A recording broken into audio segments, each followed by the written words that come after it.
कपड़े धोने वाली बहू। शादी के पहले से ही विभा को कपड़े धोने का बड़ा शौक था।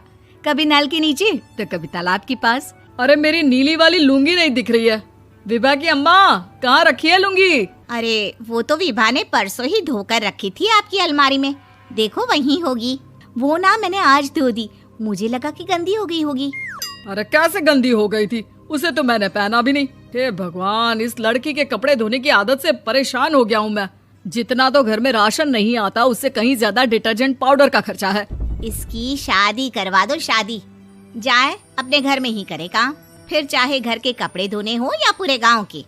हाँ ठीक बोल रही हूँ, देखता हूँ मैं कोई लड़का। वो दिन भी The next day. आ जाता है जब विभा को देखने लड़के वाले आ जाते हैं। लड़की मुझे अच्छी लगी। होने वाली सास कहती है, बेटी अगर कुछ पूछना है तो पूछ लो। वैसे तो हमारी लड़की बहुत ही शर्मीली है, जो बोल दो वो मान लेती है, इसे क्या पूछना होगा। अरे कैसी बात कर रही हो माँ, मुझे इन लोगों के घर रहना है, सवाल तो कई है। हाँ हाँ बेटा, पूछ लो ना, क्या पूछना है। आप लोगों के घर कपड़े कौन धोता है? सास का मुंह बन जाता है। देखो, अगर तुम ये कहना चाहती हो कि तुम्हें कपड़े धोने नहीं आते तो सुन लो, कपड़े मैं ही धोती हूँ, लेकिन तुम्हारे आ जाने के बाद मैं रुमाल तक नहीं धोऊंगी। अरे चुप रहना भाग्यवान, बहू बेचारी घर आई नहीं, उसे डराना शुरू कर दिया। वो क्या है ना बिटिया, अभी तक तो ये कल्लू की माँ ही धोती थी, लेकिन अब तुम्हारे पापा तो दहेज में वॉशिंग मशीन देंगे ही। तभी विभा की माँ बोल पड़ती है, सवाल भी पूछा तो क्या। वैसे भाई साहब, मशीन की तो फिर भी कपड़े धोने की कैपेसिटी होती है। मतलब जो बिटिया दे रहे हैं ना विभा, इसे कपड़े धोने का बहुत शौक है। ये आप लोगों के क्या, आस पड़ोस गांव मोहल्ले सबके कपड़े धो दे और उफ तक ना करे। बाहर देखा नहीं आपने कितने कपड़े सूख रहे हैं? सब हमारी बिटिया ने ही तो धोए हैं। बस भी करो ना माँ, शर्म आ रही इतनी तारीफ सुनकर। और तो और एक दाग निकाल कर दिखाओ तो मान जाऊं। हाँ अच्छा, माफ करना बेटा, मैंने गलत समझा। हमें तो रिश्ता बहुत पसंद है। और ऐसे जुड़ जाता है रिश्ता कपड़े धोने का शौक रखने वाली विभा का। उसकी शादी हो जाती है कोयला फैक्ट्री में काम करने वाले कल्लू के साथ। शादी के बाद अचानक विभा चिल्लाती हुई सास के पास आती है। सासू माँ, अरे सासू माँ कहाँ है आप? ये तो धोखा है, धोखा दिया आप लोगों ने मुझे। इसे ससुर के चक्कर के बारे में पता चल गया। अरे तो उसमें तुझे क्यों धोखा मिला है? अरे नल में पानी नहीं आता, कपड़े कैसे कब धुलेंगे? अच्छा, तू पानी नहीं आ रहा उसकी बात कर रही है। तो आपने क्या सोचा? कुछ नहीं। अच्छा, तेरी माँ ने कहा था कि कपड़े धोने का शौक है तुझे, याद आया मुझे। शौक बोलकर कपड़े धोने वाले मेरे जुनून को कम ना आके सासू माँ, कपड़ा धोना मेरा गुरूर है।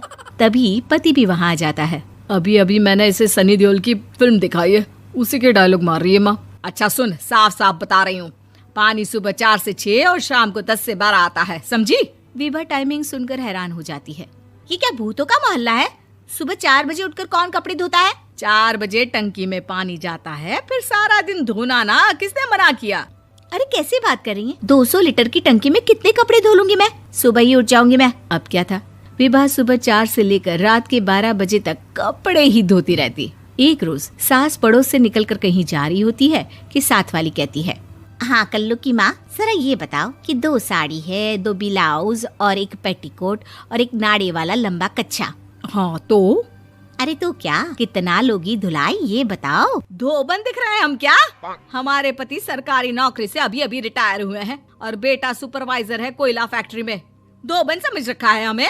हाय रे कल्लू की अम्मा, माफ कर दो, वो तो मोहल्ले में यही सब बता रहे थे कि तुमने बहू को कपड़ा धुलवाने के काम में लगा दिया है। सास को पड़ोसन की बात सुनकर गुस्सा आ जाता है। वो घर पहुंचती है जहां घर के बाहर ही इतने सारे कपड़े सूख रहे होते हैं जितने कि किसी धोबन के घर पर। अरे ओ कल्लू की दुल्हन, बाहर निकल।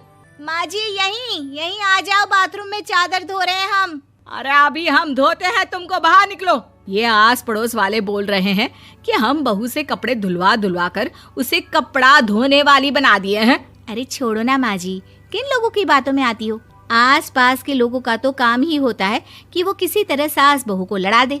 बहू सारे घर के कपड़े धोती है, ये क्या कम है? बोलिए। सास को भी लग जाता है कि वो बहू का ये सनकीपन नहीं छुड़वा सकती, इससे अच्छा है कि खुद ही चुप हो जाए। एक रोज सास और बहू मंदिर जाते हैं, जहाँ सास की साड़ी वहाँ खड़ी भीख मांगने वाली से मिलती है। माँ जी क्या बात है, आपकी साड़ी उस भिखारन से कितनी मिल रही है ना? हाँ हाँ देखो तो, दोनों की साड़ी मिल रही है। क्या बात है कल्लू की अम्मा, तुम खुद को तो अफसर की बीवी बताती हो और ऐसी सिंपल सी प्लेन साड़ी पहनकर घूमती हो। सिंपल और प्लेन नहीं है ये साड़ी। तो क्या सोने के धागे से फूल बने हैं? कुछ भी सासू माँ, कुछ भी। हाँ बने थे इस साड़ी में सोने के धागे से फूल। मेरे पति लेकर आए थे मद्रास से स्पेशली मेरे लिए 10,000 की।